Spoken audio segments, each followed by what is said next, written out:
வணக்கம். தமிழக பாஜகவோட புதிய தலைவரா நயினார் நாகேந்திரன் தேர்வு செய்யப்பட்டிருக்கார். பொதுவா புதிய மாநில தலைவரா யாரு தேர்வு செய்யப்படுறாங்களோ அவங்கள 10 பேர் முன்மொழியணும். அந்த 10 பேர் முன்மொழியக்கூடிய இடத்துல அண்ணாமலையினுடைய பெயரும் கொடுக்கப்பட்டிருந்துச்சு.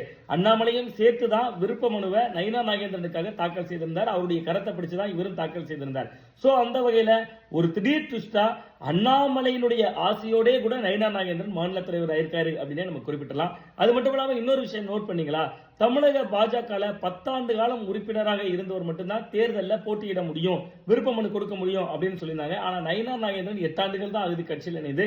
அவர் எப்படி போட்டியிட்டாரு அப்படின்னு கேட்டீங்கன்னா, பாஜக சட்டமன்ற குழு தலைவரா இருக்காரு நயினார் நாகேந்திரன். பொதுவாக அந்த மாதிரி சட்டமன்ற குழு தலைவர் மாதிரியான பெரிய பொறுப்புகள் இருக்கிறவங்களுக்கு இது மாதிரியான விஷயங்கள்ல இருந்து விலக்களிக்கப்படும். அந்த வகையில் தான் நயினார் நாகேந்திரன் இந்த முறை மாநில தலைவருக்கான ரேஸ்ல இருந்தாரு. தொடர்ச்சியா நயினார் நாகேந்திரன் அவர்களுக்கு போட்டியே இல்லாத சூழல் ஏற்பட்டிருக்கிறது. ஒரு மாநில தலைவராக பதவியேற்கிறார்.